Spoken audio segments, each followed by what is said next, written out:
"25 years ago, an extraordinary movie changed the face of modern cinema. I was 11 years old when The Exorcist opened in America on Boxing Day 1973, and I can remember like yesterday the amazing reaction it caused. You couldn't open a newspaper or turn on the television without coming across some account of audiences queuing all night round the block just to see the film, only to dash out of the theatres, some of them straight into the nearest church.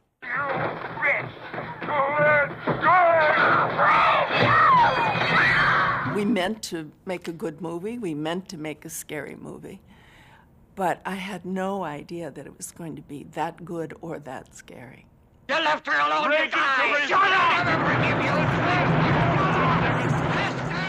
The effect was really searing on a lot of people because this wasn't just The Omen, it wasn't just Rosemary's Baby.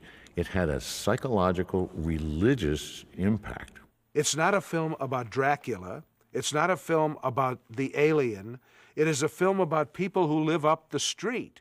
It's about a real street in a real town with real people living in it, in the house, and upstairs on the 3rd floor of this house is a real little girl who happens to be possessed by a demon. All right, let's see what the... Keep away! This hour's mine. The film kind of, from being a horror film, became kind of a phenomenon, testing people's stamina.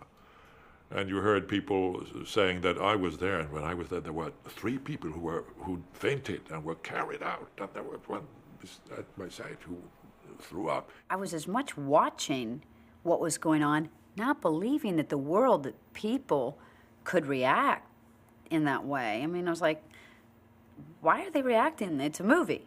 The film delivers to this very day that very precious commodity, a powerful emotional response. You know, whether it's positive or negative, doesn't matter.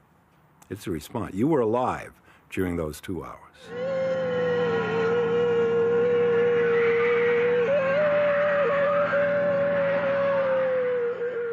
The story of The Exorcist is an enthralling one about the possession and exorcism of a young girl, not in some Transylvanian Netherlands, but right here in modern-day Washington, D.C. For some, it was the greatest advert for Catholicism the world had ever seen. For others, it was a monstrosity that carried in its celluloid the mark of the devil. For me, as an 11-year-old not old enough to see the film, just watching the trailer was a nerve-jangling experience from which I have never fully recovered. Somewhere between science and superstition, there is another world. The world of darkness.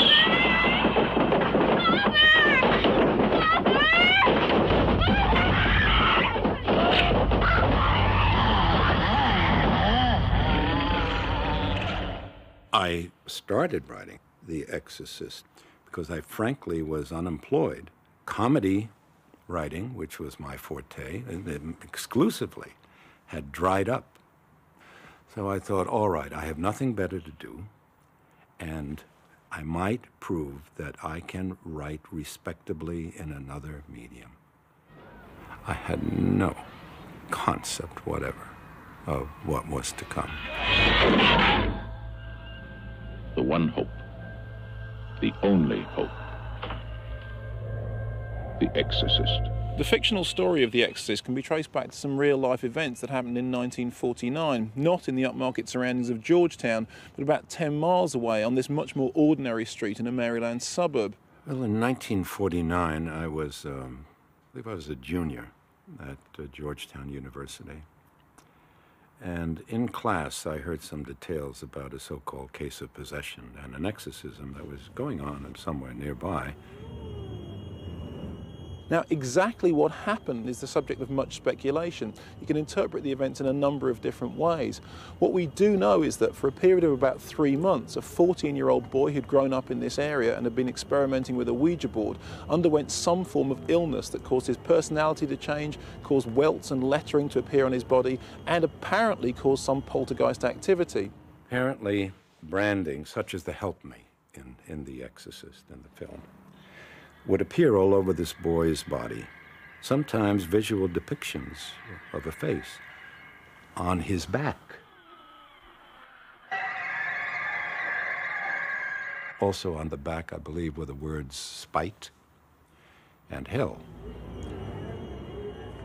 The boy was of a Lutheran family, and the family had gone to their minister, who told them, let the boy stay in my house overnight.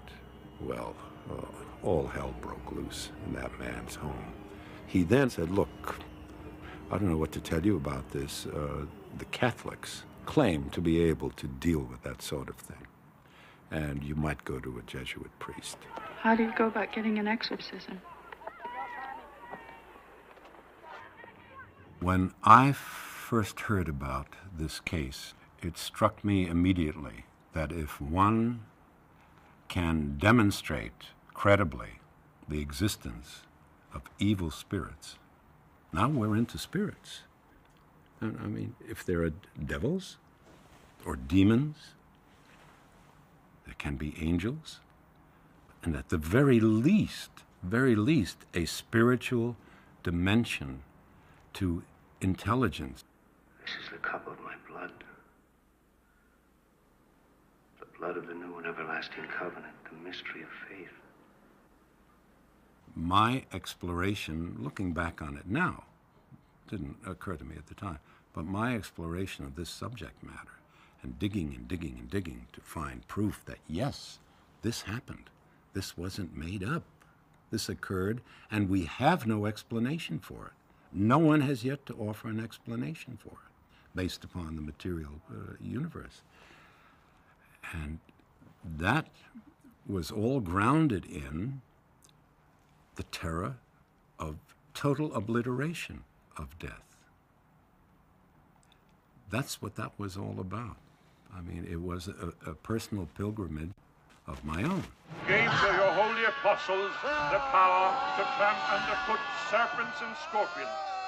Many, many, many years later, it all came back to me, and I determined to write that story. Now, I was intimidated. Oh, I'm writing something serious now. And dramatic. Some of their problems come down to faith, their vocation, the meaning of their lives, and I can't cover it anymore. Father Tom Birmingham was in the film and was the technical advisor. Taught me in high school. Anyway, I went to him looking for help. So I said, well, I'll work with you then if, on one condition, that you take it seriously. I don't want another Rosemary's Baby. I want somebody that really will confront the awesome problem of the evil in God's world. So we worked for a year before he wrote the first page. Now, I'd written women in comedies, but I'd never written a woman in a real solid story. And so I cast about him, who do I want? I don't want someone who looks as though she might be a Stepford wife or was brought up in Salem. I want someone like my good friend, Shirley MacLaine. Here's a woman who is bright, and yet, in a way, she is just as ordinary as a supermarket shopping cart. So that you will not be prepared for this person to have a child who is possessed, or whom she claims may be possessed. I'm telling you that thing upstairs isn't my daughter. Now, I want you to tell me that you know for a fact that there's nothing wrong with my daughter except in her mind. You tell me you know for a fact that an exorcism wouldn't do any good. You tell me that! Novel is one thing where the imagination can work. But you put it on the screen and you objectify. I mean, this story was begging to be a flop and could easily have turned into a laugh riot. Every studio passed. They were just afraid. I wasn't sure there was a movie in it. And I thought, this needs an honest director that is not Catholic, that is agnostic on the subject, and can give this incredible story such a sense of documentary reality that it will work. I had seen The French Connection, and I wanted Billy Friedkin. And the Warner Brothers then grudgingly agreed. After I was finally signed to direct the film, Bill said to me, now I have to tell you I have a great surprise. Here is my screenplay. And I took it home and eagerly read through it, and I thought it was not very good. I thought it was overwrought. I thought that it was filled with a lot of symbolism and underlined, and it wasn't the novel. I thought that in order to deliver the novel faithfully, I had to do an extraordinary amount of compression up front. And to do that compression of the front end of the story, of the first third actually, required tricks. I remember 8 million flashbacks. Everything, it was a jumble. I thought those adaptations he made were unnecessary, and I believed in the novel, which I told him, and I then took the copy of the book that he sent me and I marked it up with passages that I felt we could film. Every night he would reread the novel, and he'd make these notes, and he'd come in and he'd say, I think we ought to start with this scene, then go to that scene and that scene. And we went through the whole book that way. Well, what's wrong? Well, why are they tearing the building down? Shall we summon the writer? He's in Paris, I believe. Hiding? Nothing. I was handed this cast by fate. Burstyn, for example. The studio wanted either Jane Fonda at that time, Audrey Hepburn, or Anne Bancroft. Jane Fonda, she said, why would I want to be involved with a capitalist rip-off piece of shit like this? She was in her anti-Vietnam phase. In the meantime, I got a call out of the blue from Ellen Burstyn. I had seen her in the last picture show, where she was very good in a small part. She said, well, I want to do Chris McNeil. I said, well, I have to tell you that, the studios offered it out to 3 other actresses. They want a star. And she said, I understand all that, but she said, I think I'm destined to play this part, so I'd love to meet you. He said, all right, I'll tell you, I'm not going to keep you dangling. It's between you and he mentioned another actress. And he said, and I'm flying to New York tonight to see her. But by this time, I realized that Burstyn was so supremely intelligent, understood what we were doing. He called me from New York and said, all right, you've got the part. And I said, oh, you saw her? And he said, no, I ran into her in the deli last night and she looked like hell. And I said, well, Billy, that's not fair. I look like hell in the deli too. And he said, well, that's the way the cookie crumbles. You really don't want me to play, huh? No, I do. Captain Howdy said no. There were hundreds, if not thousands, of young women looked at for the part of Reagan. I was a working child actor in New York doing modeling and commercials. She was not even recommended by her agency. They had recommended about 30 or 40 other of their clients for that role, not Linda Blair. Linda Blair's mother brought her in on her own. And Mother says to me, she said, we have an interview for a movie. And it's like, oh, really? Because you get, movies, that was still exciting. I didn't grow up in Hollywood. So I went in and met with the casting people. They gave me the dialogue, which was, like a paragraph of the worst language you could ever imagine. You fucking bastard! And so I went in and read this filth. And when I was done, I went downstairs and I was like, how am I going to tell Mom about this? I can't tell her what I just had to say. I then decided to film this one scene It was in an empty sound stage. The studio saw it, and they, since there were no star names involved with a 12-year-old girl, if I believed in her, go ahead. And the thing is that she is perfect. Then he would have meetings where he'd ask me to start acting out things like, okay, now what I want you to do is, get on the couch and, writhe around in pain. Well, I was embarrassed. I was just embarrassed. And that's really what it was. He wanted to see how stable I was. So he realized I was very stable, went to a public school. I'm a Christian, and in my religion, we never discussed the devil. So to me, it was a fictitious character like people think of Frankenstein or something like that. It wasn't real to me. Well, then let's introduce ourselves. I'm Damien Karras. And I'm the devil. Now kindly undo these straps. If you're the devil, why not make the straps disappear? There were a lot of actors who wanted to play Karras in The Exorcist. Jack Nicholson wanted to play the part, Paul Newman, everybody, almost every male star in Hollywood. But I didn't want a known actor. What I was really looking for was a priest who could act. He came to see my play that championship season on Broadway. And I felt that it just reeked of failed Catholicism. I said, you want me to do the screenplay, right? He said, no.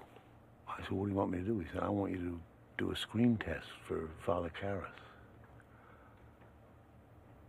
I said, you what? And it was incredible. The camera loved him. Father Karras. It's an honor to meet you, Father.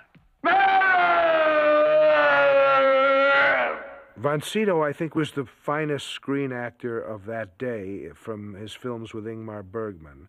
Blatty had told me that the person he had in mind for this character was the French Jesuit priest Teilhard de Chardin, and it's Max von Sydow to me. Of course, my approach was colored by my, say, Protestant upbringing. To me, the devil has never been scary. I was brought up with Scandinavian fairy tales and folk tales, and in many of those, the devil is kind of ridiculous. He's always a loser. Of course, I was totally aware of the fact that Father Merrin, he believes. I'd like you to go quickly across to the residence, Damien, and gather up a cassock for myself, 2 surplices, a purple stole, and some holy water. It was not important whatever my personal or private opinions were. When I met with him, I realized how young he actually was. He had often played older in Bergman films, so we knew it was going to be a lot of makeup for him, but he was like a guaranteed performance. I believe we should begin. Do you want to hear the background of the case first, Father? Why? And then Billy thought to cast Tom Birmingham, Father Birmingham, as the president of Georgetown. You can't get that sense of genuine sanctity from an actor. And then I introduced Father Bill O'Malley to Billy. Billy fell in love with him for the part of Father Dyer. Friedkin hired him, and also Tom Birmingham, because they were priests, not because they were actors. They were kind of good luck charms.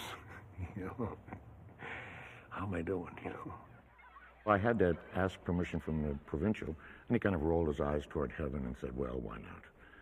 And he had read the script, so he knew that it was really trying to say something significant about religion. It wasn't just, a scary movie. It was a movie that was talking about evil. The power of Christ compels you! The power of Christ compels you! It deals with very heavy forces. And I was a little worried about what that would mean to work with those. Of course, on a 15-month schedule, as we had, you certainly expect the laws of probability would presume that certain things would happen. But in my 32 years of making films, I've never had a set burned down. And we did on The Exorcist. We had a fire that was still a mystery. The set caught on fire one weekend when no one was there. I remember that was terrible. Shut down. I think it shut us down for about 6 weeks.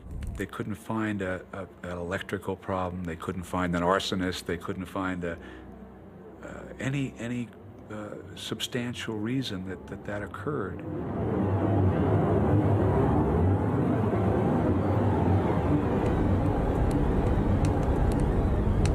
When I was filming, I would go to this little restaurant, which was in the Jesuit quarters, and sit there and study my lines.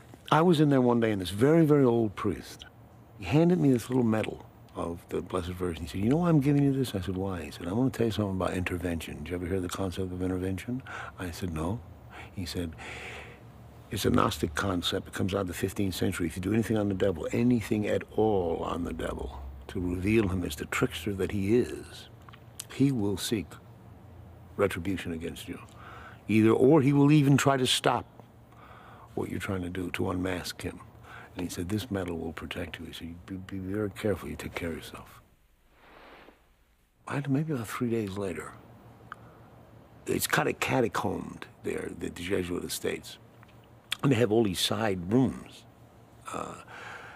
like little sitting rooms, maybe 4 or 5 of them when you walk down the hall. So I'm walking down the hall going to dinner one day, and I walk by, and on the periphery of my mind, I said, "Did I see a casket in there?"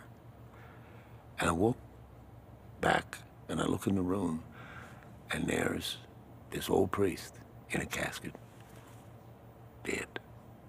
Just through attrition, I think there was 3 or 4 people died. There were a couple of unfortunate deaths during the filming. There were 9 deaths, which is an enormous amount of deaths connected with the film. Some very directly, like the actor Jack McGowan, who gets killed in the film, completed shooting, and died. It's very simple. If you have a production that lasts 2 weeks or 3 weeks, nothing happens. But if you have a production that lasts for a year or 9 months, a lot of things have to happen. Accidents one way or the other. Max von Sydow's brother died. The assistant cameraman whose wife had a baby during the shoot, the baby died. The man who refrigerated the set died. The young black night watchman. And these weren't casualties from stunts or things like that. These were kind of men standing behind a camera all of a sudden, dropping dead. Of course, it always makes for great stories about what happens, if it was cursed or whatever. It's very good for publicity, but if you don't believe in devil, you don't believe in curses. Simple. Then Friedkin called me and said, "Would you come down and exorcise the set?" So I said, "No, Billy, no. I don't want to increase anxiety or anything like that. And we probably are not dealing with anything more than accidents of one kind or another. But what I will do is think of something else." So then I said, "What am I going to do?" I said, "Well, I guess they want me to do a Catholic thing." So I went down and I told them all, everybody was there, including the Teamsters, and Max von Sydow had just arrived. And so I gave them a blessing, and then I said, "Now I'm going to give you my own view of what it's like to do exactly what everybody in this room is doing. All of us are made in the image and likeness of God, and we all mirror him in some way. And what all of you are doing is marvelous. You mirror the creativity of God."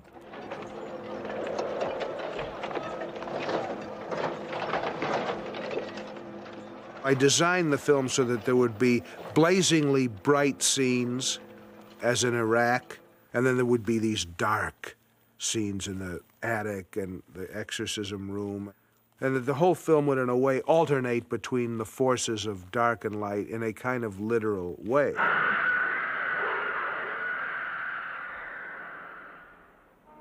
I went to school. I graduated from Georgetown. I then was stationed in the Air Force in Washington, D.C. for a time. I knew it.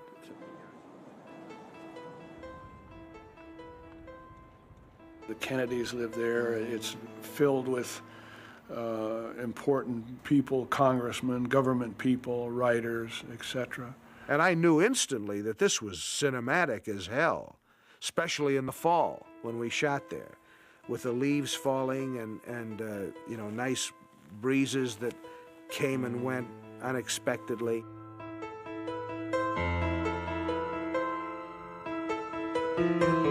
This is the precipitous flight of steps down which Father Damien Karras throws himself at the end of The Exorcist. He dies just about down there. When William Peter Blatty was a student at Georgetown University, these steps were known as the Hitchcock steps because of their slightly eerie quality. But over the last 25 years, they've become the Exorcist steps, a place where fans of the movie come from all over the world to take in the atmosphere, pay homage, and leave their mark.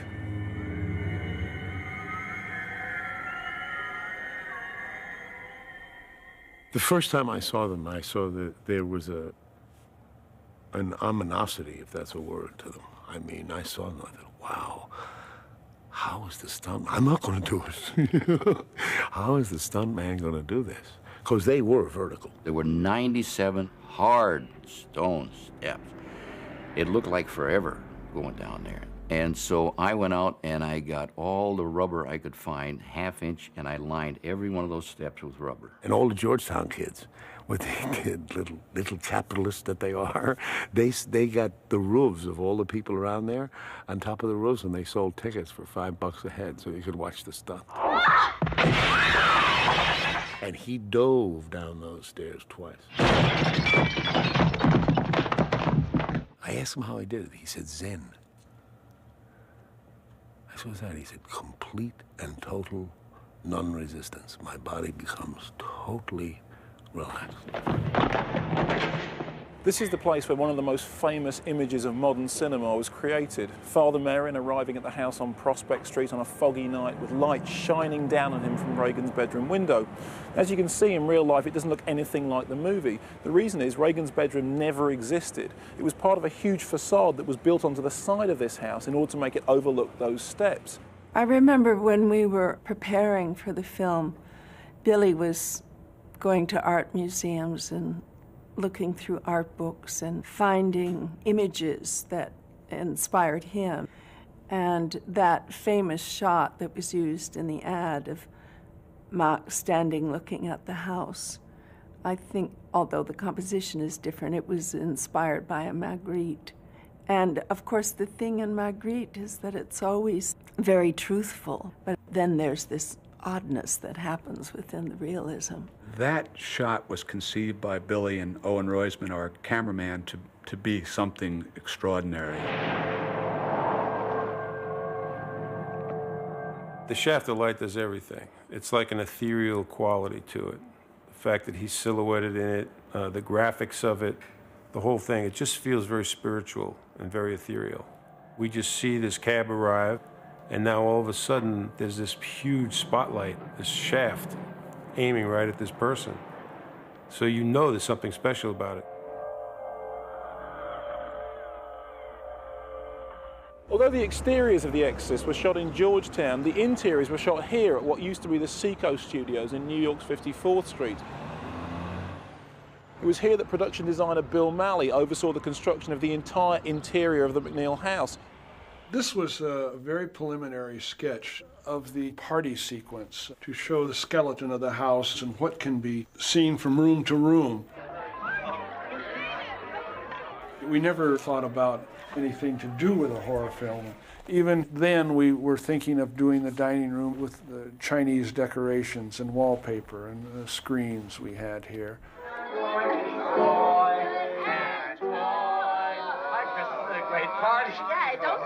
One of the spooky parts of it is the contrast, rather than, you know, thinking you're going to go in and you're going to see the darkness and the chambers and the chains and the bats flying around. Hey, I think we've got a guest. You're gonna die up there.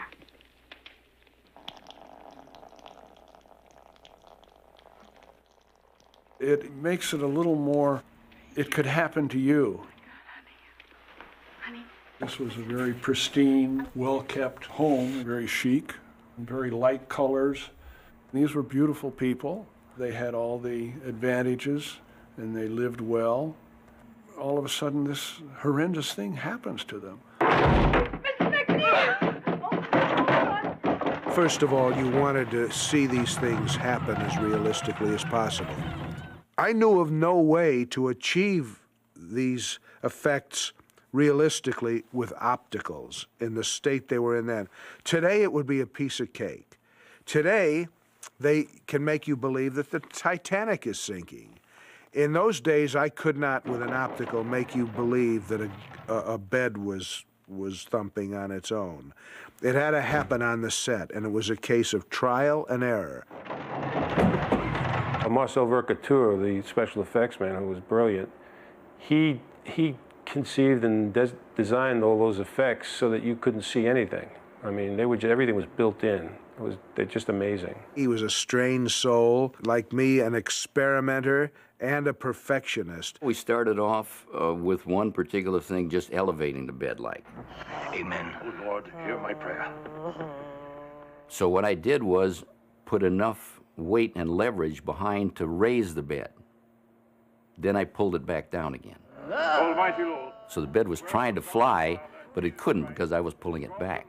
It really worked well. But anyways, we got so many things that I built another bed, and then I built another bed.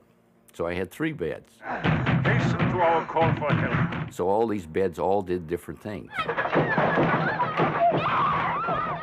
The room itself was sitting on 8 pneumatic wheels in order to create the earthquake.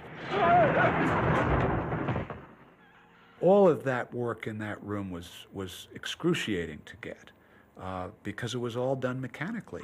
Do something now, I said to Billy, if I was a devil, I'd get up and grab her, and I would thrash her. I would let her know. He said, go ahead and do it. What's happening?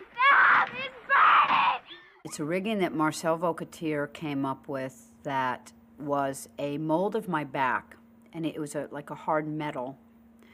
And then they had like a brace around my stomach, and then it was laced up on the sides. I had her completely strapped in, and I had her. It was actually manually pumped by some big man on the other side of the wall. I could throw her up and back, and I had her. And the lacing came loose while I was being thrown, and so as I went forward, the piece was coming back. So it was a constant. And the dialogue was, please make it stop, it hurts, it burns, whatever. She started screaming. I didn't know what to do. And so I'm just yelling, it hurts really, really, and somebody thought I yelled Billy. And I actually never broke character. That's the footage I use in the movie where I'm crying my eyes out because they are brutally damaging my back. I had a rig around my midriff with a wire coming out the back, and the stuntman was pulling me. So we took her back the first time, and it was a good shot. And Billy said, we're going to do it again. I said, Billy, he's pulling me too hard. I can get hurt. And Billy said, well, it has to look real. I said, I understand, but I'm telling you, I could get hurt. And the stuntman was standing there listening to this, and Billy said to him, okay, don't pull her so hard. But as I turned away, I felt them exchange a look. And he said, give it to her this time. And I said, really? And he says, give it to her. And this is Ellen Burstyn, right? She's a nice lady. And so I said, okay. So when I hauled off, she came completely off her feet. You see me hit and you see me reach for my back. I screamed in horrendous pain. Billy motioned to Owen to tilt the camera down on me. And I saw it, and I was so furious and said, turn the effing camera off. because I couldn't stand that he was willing to just get a quick shot of it before they called the ambulance, you know. Ellen didn't like it too well, and she went to see her chiropractor, and chiropractor said, "You're all right. In a couple of days, you'll get over the soreness." But that's show business, I guess. It was way beyond what anyone needs to do to make a movie. Well, it was a very difficult film. Billy was reaching for the limit. He was committed to it, and he was obsessed by it himself, and that obsession was contagious. He knew what to do with this film from the minute that he read the book. And it was his vision, so all of us just participated by doing what he wanted. Billy didn't kid around. When he said he liked something, he really liked it, you see. He never flattered. And he knew how to make each one of us work. And that in itself was very interesting because I got to watch everything from the bed. And you never knew when he was going to explode or not explode. So there was always a tension on the set. Oh, come on, shut up in there! Billy can be totally irascible. Billy has reduced me to tears on more than one occasion. But he also liked to stimulate the actors. So he would sometimes shoot off a gun or something when he wanted someone to look startled. And that's really what pissed me off. And I told him, I said, never do that again. You know, I'm an actor. I don't need all these artificial stimulants. Well, the actors got used to this. And they'd come in the morning, and I had a good relationship with them. And like Max would walk in and say, "Good morning, Owen. Where are the guns this morning?" I said, "Well, there's a .45 behind that wall and a shotgun behind that one." He said, "Thank you very much." Well, I enjoyed very much working with him. Although it was, he used maybe sometimes methods that I was not used to. My dear friend Billy Friedkin is a maniac, and I love him, but he's a maniac. Billy would do anything to motivate an actor. After Jason Miller dies, when Father Bill goes in to give him the last rites, we did 13 takes, 15 takes, 17 takes, I'm not quite sure. Do you want to make a confession? Bill Friedkin wanted Father Dyer to react in some emotional way. This is his best friend lying there in a pool of blood. And Father Bill could never get it right. So Billy comes over to me and says, "Bill, you're just doing this by the numbers." He was a non-actor. He couldn't emote. And I said, "Billy, I have just given my best friend the last rites 15 times in one night, and it's now 2:30 in the morning." Friedkin and I had a little signal that we'd use to silently roll the camera and sound. And he asked me at this time to do just that. And he said, "I understand." He said, "Do you trust me?" Well, you always trust somebody unless they ask you. And Billy went in and slapped him across the face. He belted me right across the chops and backed off. And I went in the scene, and if you look at that carefully, when I'm giving the last right, my hand's going like that. And I wasn't making my hand go like that. That was sheer nerve juice. He wrote to himself and will bump into the cutters to it. How many blood was in? He was tough, but it was very stimulating. He drove me to some of the best work that I'd done up to that time. A makeup artist gets a great thrill changing someone's face because, in a sense, he is creating a new living creature. I was faced with the problem of making this 12-year-old little girl, very pretty little girl with apple cheeks and a butterball nose, make her into a demon. And it was an incredible challenge. God bless Dick Smith. Certainly nothing could have prepared anybody for what that experience was going to be. First, he had to do the casting of the face. He created different makeups, which we tested.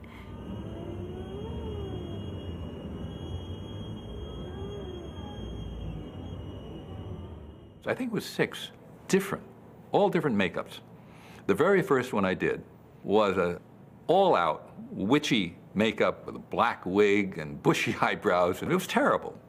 But it proved one thing, and that was that I could take this round face and make it look pretty horrible. So then it was a matter of kind of backtracking, and I tried. There were several other more moderate makeups. There was one that seemed to be promising. We filmed it, and Billy said, "It's no good. It doesn't work. And the reason I had to agree, the reason it didn't work was because the dialogue of the other people in the scene didn't match this horror. One day I had the thought that the disfiguration that results in her face should come from something that Regan did to herself. And I thought, what if in the scene where she's masturbating with a crucifix, we see that her whole face is streaming with blood, fresh blood, as though she had used the crucifix to scar herself. The makeup, once established, progressed. And here she's got even more wounds and stuff on her face. I had to keep making it worse. The cuts became kind of raised welts or scars, but I placed them very strategically. Almost like nightmarish shapes, but all growing out of the idea that she scarred herself with the crucifix, and these are gangrenous sores.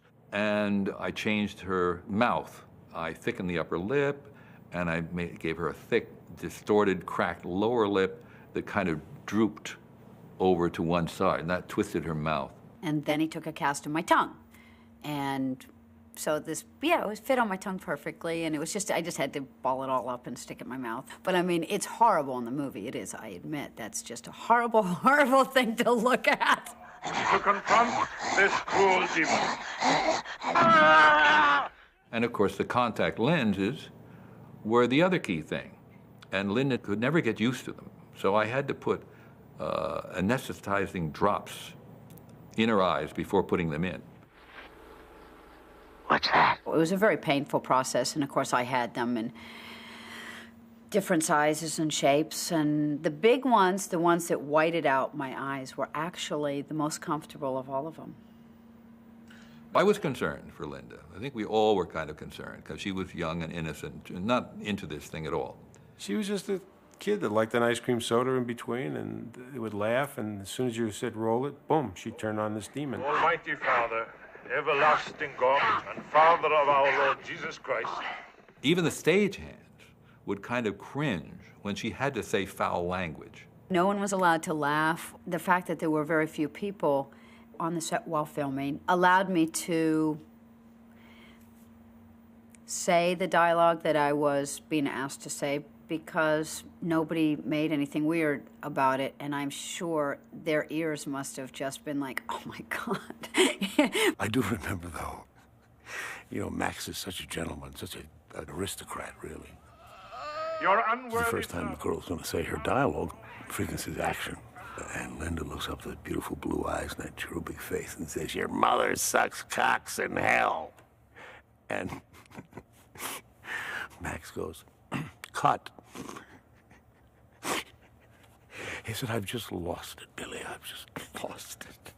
So one day I asked her, I said, Linda, how do you feel when you have to say these lines? She says, oh, it's not me, it's Regan. Her capability at that age of handling what she went through was remarkable, totally remarkable.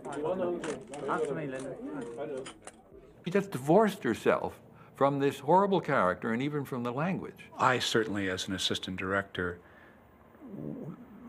felt for this 13-year-old girl who was in makeup for 4 hours every morning before she even got on the floor. It took hours to light every shot, and so you couldn't keep Linda Blair in that, or another 12-year-old in that rig for hours. Eileen Dietz was about 25 or 26 years old. She was the same size as Linda, who was 12. We'd light Eileen Dietz and get her out and put Linda Blair in to do the scene. So he may no longer hold captive mistress. There are a couple of shots that we did with Eileen Dietz where, like, she backhands the doctor and knocks him across the room and we're behind her. Obviously, Eileen's blow was much more powerful and believable. In the scene where she's masturbating with a crucifix, when the crucifix goes into the crotch area, that's Eileen Dietz. I didn't ever think they would allow us to film or exhibit the crucifix masturbation scene, and yet I couldn't think of how to do without it. I didn't understand what masturbation was at that age. So I didn't understand, you know, there was a box and a sponge and Karo syrup with red food coloring. And that was between my legs. So I just had to put the cross into the box. That's all I was doing. I had no idea what it was until many years later. When I was writing the novel, I said, now I have come to the point where this woman, this non-believer, in desperation, is going to go to priests, to witch doctors. What on earth could drive her to that? What is the worst possible thing I can think of? I think it was merited, and I think it served a purpose. It was probably one of the most vicious things I've ever seen in a film. It certainly does make this statement of to what lengths evil will go to manifest. To this day, even with sensibilities that you think are so utterly jaded and depraved, it remains the most shocking piece of footage I have ever seen.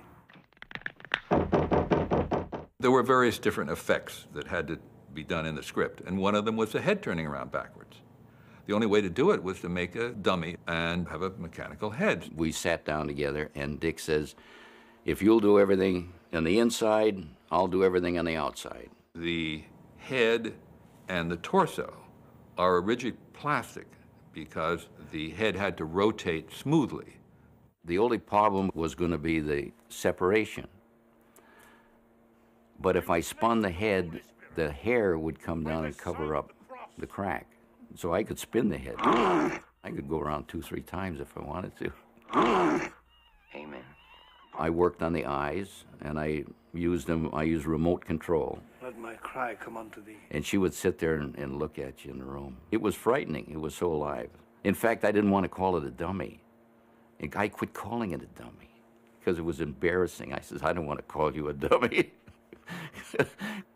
We decided we were going to try it out, so put it in the front seat of a taxi in the summertime in New York City. The head would wobble around, so it would look like it was alive. And the people would stare at this thing, and then finally it would just spin its head around, and that was it. And then tell the cab, get out of here.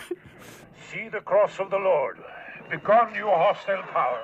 This is the device I made to create the vomiting effect. This side piece is actually a very thin, flat tube, and there's a little nozzle connecting the two.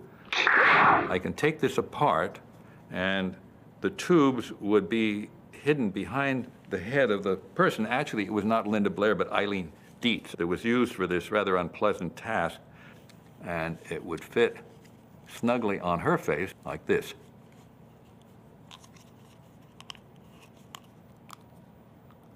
And then I connected these to a special pump that Marcel Vercouter had loaded with hot pea soup. I understood that what was wanted was a kind of diffused spray, not a single stream. And that's what we did. I didn't learn till years afterwards that in the editing, that Billy didn't like the garden hose type, and he wanted that blob hitting in the face.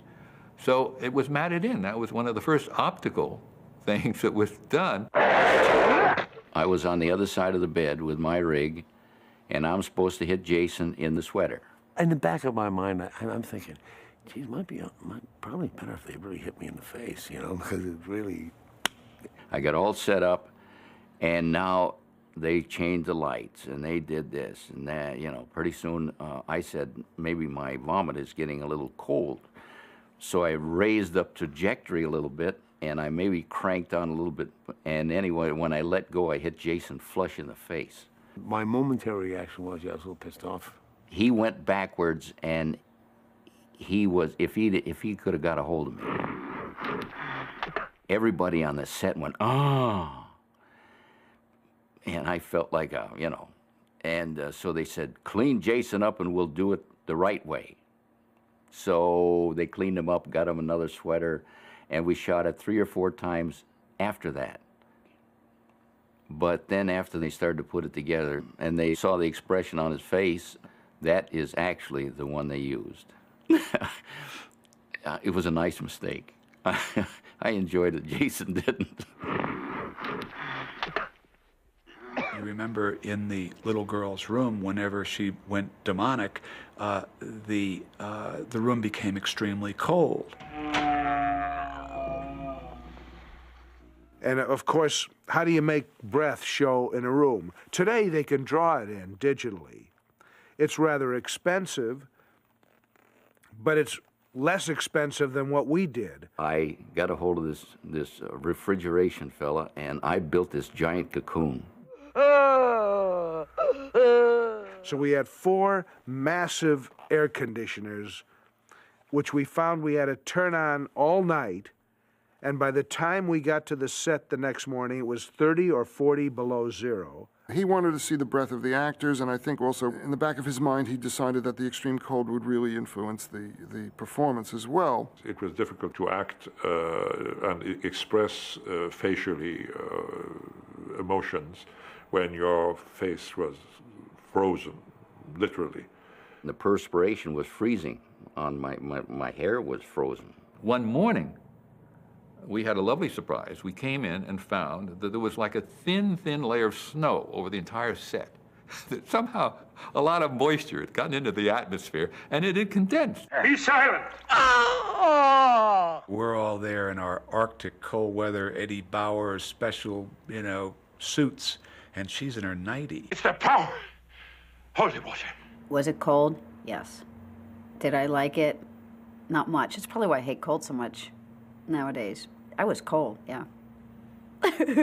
For the first time, I said to myself, you got principal actors, not in Alaska, not in an ice house, on the set in the middle of the summer in New York City, seeing breath.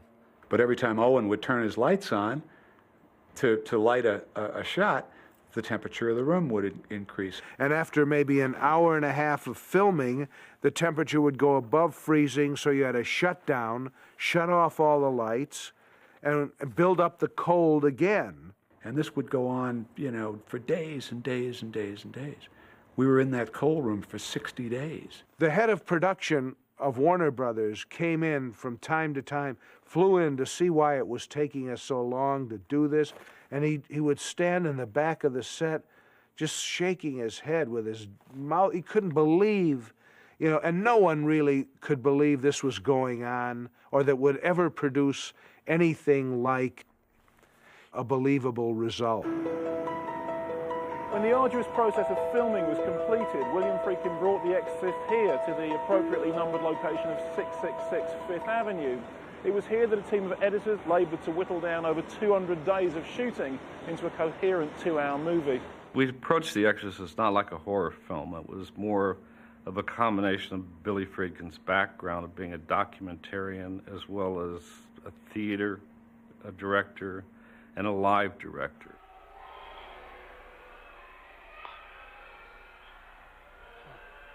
We kind of knew each other's rhythms. The film really dictated what the pace was going to be. Nowadays, you would consider it almost slow.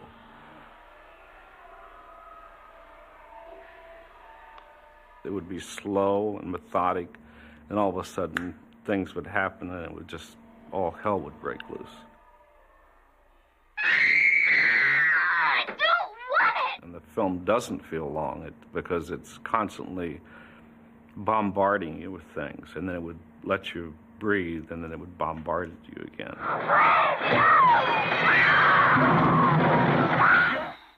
When I started the film, I had no idea how we were going to do the demon voice. And Billy pulled out a book of Hieronymus Bosch paintings and said, I want Linda Blair's voice to sound like Hieronymus Bosch. Didn't necessarily make total sense to me, but the impression was that Linda Blair's voice should be a kind of chorus of voices. And at the center of it should be whatever we in general consider to be evil. Who are you? Now on that! We took Linda Blair's voice in the pre-production, and we spent 150 hours making Linda Blair's voice into a different voice. Your mother's in here with us, Karis. We made her sound bad, evil. And I'm the devil! We played the stuff for Friedkin, and he turned around and he said, "That's no good." You know, I thought, oh, fuck, 150 hours of work just out the window. Billy just thought another voice would be better than trying to treat Reagan's into some electronic system, which we didn't really have technically at that time. As I started to verbalize to Bill and others that the demon should not in any way be a man's voice, but it should be a kind of neutral voice, neither male nor female, but with male characteristics, but with female characteristics.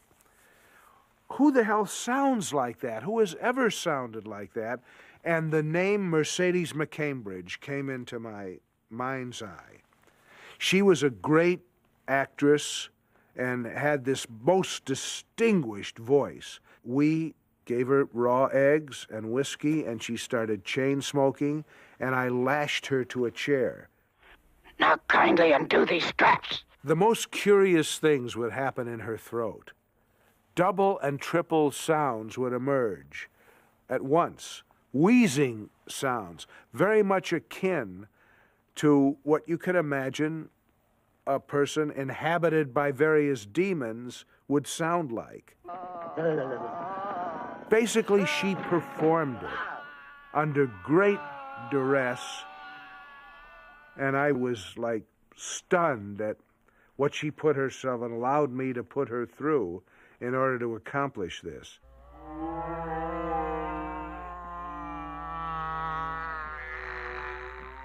They were all human voices in most cases. Sometimes we put some animal voices in. He likes to mix voices up occasionally. Different sounds to create a sound. Now on there! It's a language, all right. There was a trial and error. Put a bunch of them together and listen to them until finally you arrive at the one that he likes. I felt that the sound could have a dynamic that swung between loud, very loud, oppressive noises and total dead silence.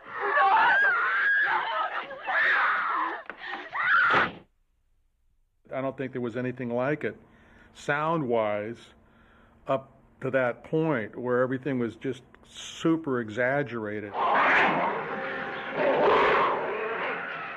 It took 16 weeks to make this track, and we did a lot of experimentation with various noises. You just play it against the picture and see what happens, you know, and create what we call the mohawk, which is the mohawk is like when two dogs see one another and all of a sudden the hair goes up on the back of their neck. Bad vibes. And well, there's certain music that does that. There's certain sounds that do that.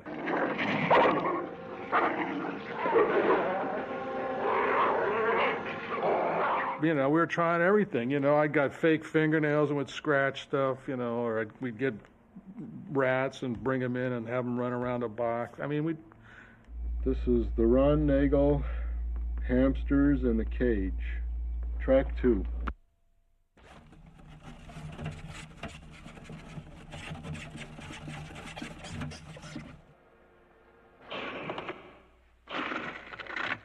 Took a bee and did, what every kid does with insects, puts it in a jar and punches holes in the top, and the bee started buzzing around, and I just stuck the mic there. Sometimes they would be processed. So I thought, well, where could you really get, a massive sound of horror, on an audible level? And so I said, well, the slaughterhouse,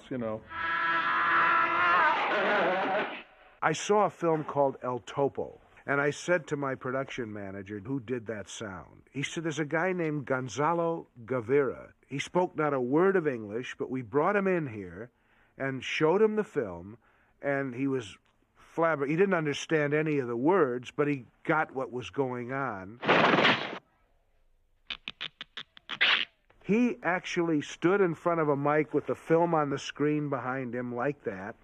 We opened a mic, And he would use his body and objects and things, cans and various things, and he created a lot of the sounds that you hear in the film.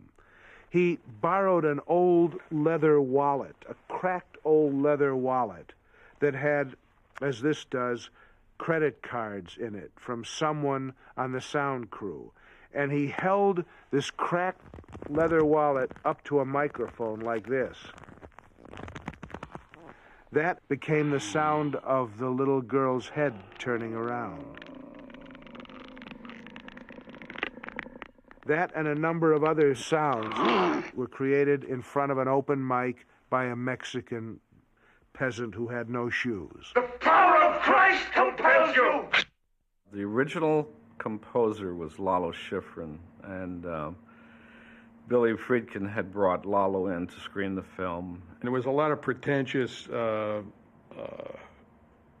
booga about, the kind of presence or feeling or vibe that the music was supposed to have. Lalo said, "Trust me, it'll be wonderful." So he went away and he wrote the score of The Exorcist.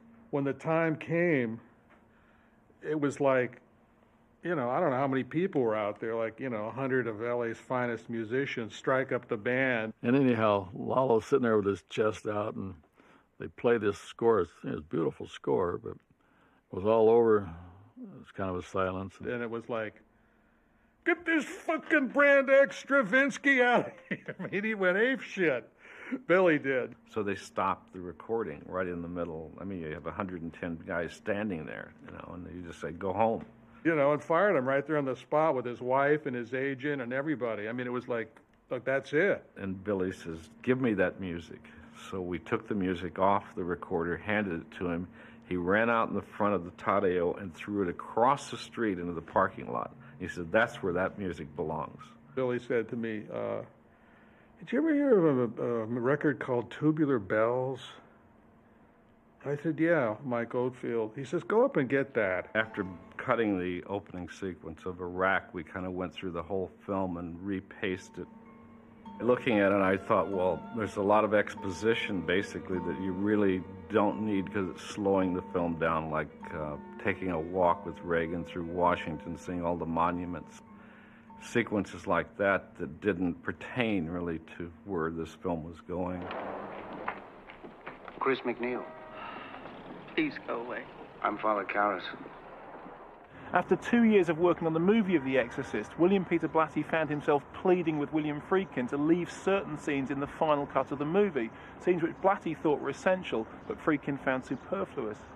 These included an early medical examination of Reagan, a discussion about the nature of her possession between the two priests, and an upbeat epilogue designed to give the movie a more positive ending. Blatty loved those scenes, but Friedkin cut them, and they haven't been seen since 1973. I know that there's been a lot of controversy about certain scenes that are out of the film, particularly the last scene. My feeling as the interpreter of that material was, we don't need it. But there's a sense in which we did need it, Bill. Father Dyer, you like films?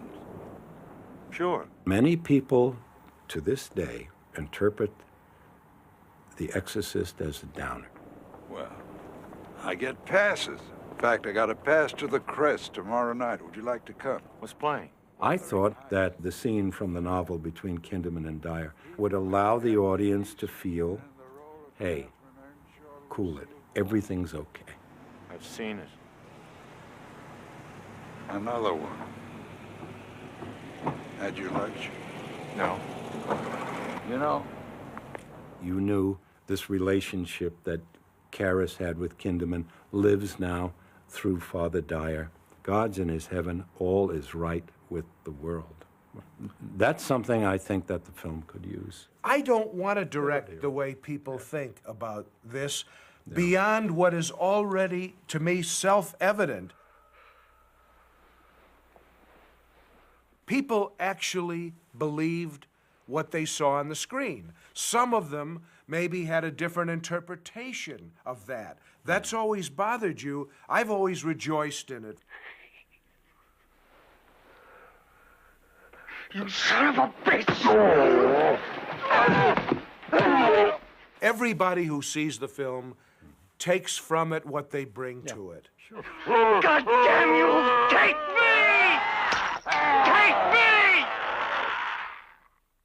I don't want him to think the devil won. I just don't. Well, you know, to me, it's how could they possibly think that?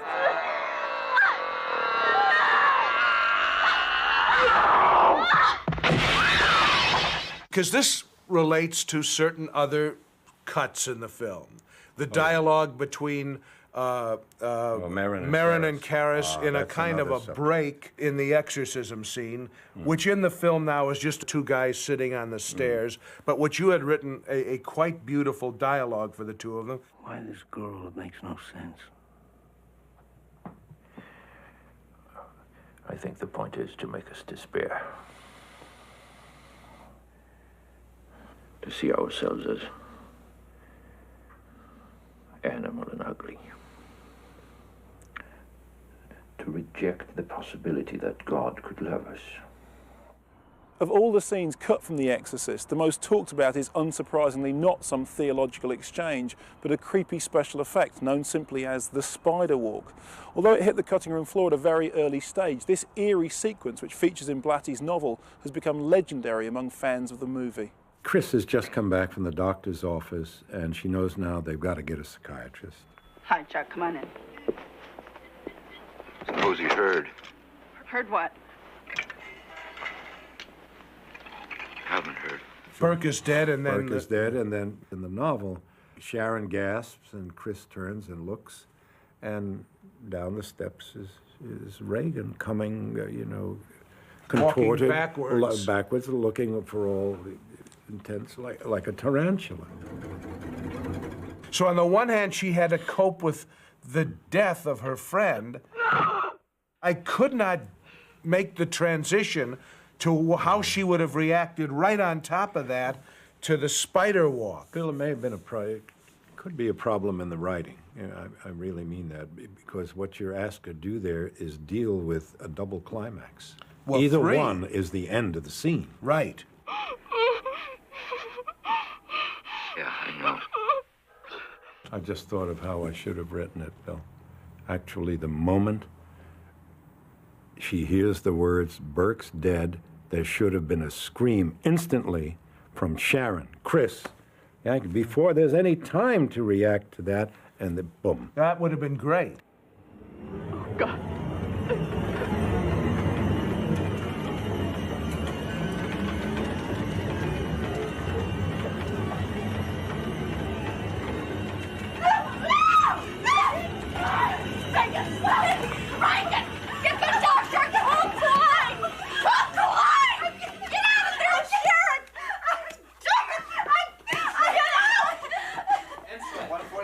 Take 2 on flight.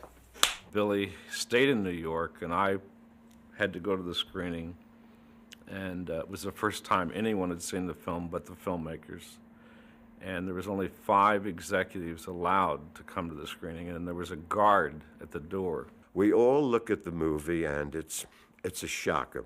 It's a shocker. All the executives got up, and they just looked at each other and didn't know what to say. There was one gentleman, a high-level executive, who suggested that it might be best if we shelved the film and never distributed it. They were really, I think, torn about the power of it. He thought it was just totally obscene and should not be shown to people. And they said, we have to call Billy Friedkin right now, and they all just walked out of the door. They talked about it for about 5 minutes and shut down that idea. The next thing I heard, Billy was on an airplane coming to Los Angeles to finish the film. If they didn't like it, he was going to stay in New York. The first time I saw the film was at a sneak preview, and I sat next to Billy. And I remember we held hands and practically broke each other's fingers with the tightness of the grip. The film started, it's just a natural opening with the Iraq sequence, a la kind of documentary feeling. And then it gets into the Georgetown, and it gets a little more intense. Who are you? There was a moment where the whole audience together went, oh, like that. And I realized that everybody had been holding their breath together. There was a lot of disturbances early on in the movie, a lot of noises and strange reactions happening. I saw a woman walk from, she must have been in the third row, walking up the aisle, a little unsteadily, with her hand to her head. And when she got close enough, what I heard her saying was, Jesus, Jesus, Jesus. People started screaming at the screen. They started hiding and ducking, and some people were running up the aisles to get out. And when it was over, nobody applauded. Everybody just sat there. They didn't know what they had seen. And my heart sank. I said, we're dead. We're dead. 7 or 8 of our top executives are seated alone in the theater. Joe, what happened here tonight? I don't know, fellas. Why were people running up and down the aisles? They were getting sick. What do you mean getting sick? They were getting sick physically. They were throwing up. Okay, what else happened? Fellas, I don't know what happened tonight. I saw the same film. All I tell you is the other 900 people who saw this film are all congregated outside this theater, talking. Not one person has gotten in their car to leave yet. That's what you got, fellas. That's your movie. They didn't know if it was going to be an art house film or a little horror film or whether they were going to take a bath. You know, they really didn't know what they had. And until the public started telling them what they had. I remember the day that it opened, being in my kitchen and turning on the television and seeing people who had been in line for 4 hours before the movie theater opened in a blizzard. It was really volcanic when it first came out. They only opened in New York in one theater, and they were literally lined up around, I think, 2 or 3 blocks. We never had enough theaters, so we had to add theaters nightly to it, for the lines. And it was in every newspaper, magazine. Which is what happens on an event kind of movie.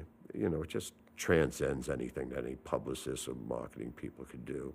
I was getting calls from all over the place. I mean, people wanted me to exorcise their daughters, exorcise their cat, exorcise their house. But I got a call from Warner Brothers again, from London, saying, would I please go up to Milano? Because they were opening the next night, and they heard that already the whole city was in an uproar. And so they wanted to have a psychiatrist and myself present to deal with the uproar in the city.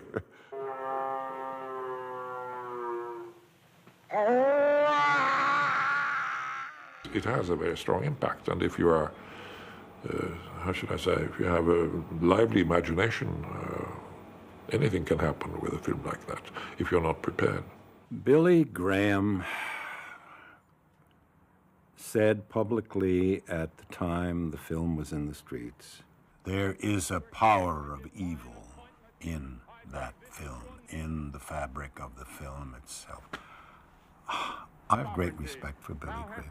I thought that one of the most foolish statements I've ever heard. I would have attributed it to senility, except he was only 39 or 40 at the time. There is an evil in this movie, but it forces you to confront it. It doesn't pussyfoot around it. Yes, I think there is evil in the film, and it was intended that there be evil in the film. And yes, I think that there is good in the film, and that was intended too, and good does win. I have no doubt, strangely enough, paradoxically, if you will, it has been a force for good. It, among other things, it did do what I wanted him to do in the first place, to awaken people to the full dimension of the problem of iniquity, as the theologians call it, and then. But I was also very happy that he also pointed out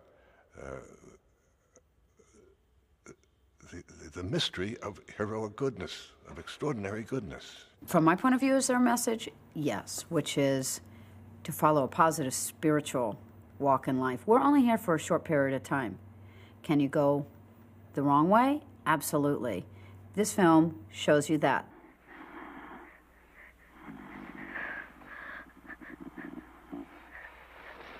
I was shocked by the perspective it opened for me about our days and our attitude to a younger generation and to children. It was a movie that was ahead of its time. I think it was maybe too intelligent for some people to realize what it was really about, and they were afraid of it.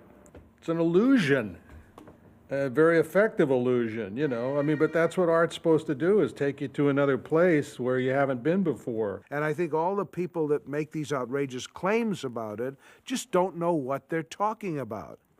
Perhaps it can affect you that way. Well, good. I'm glad it affected Billy Graham that way.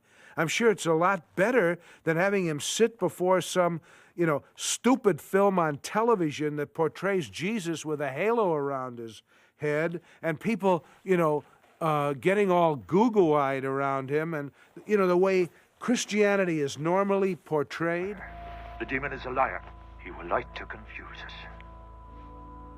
But he will also mix lies with the truth to attack us. The attack is psychological, Damien, and powerful. So don't listen. There is a power to move you and have a disturbing effect upon the viewer, which is greater than the sum of any of its parts.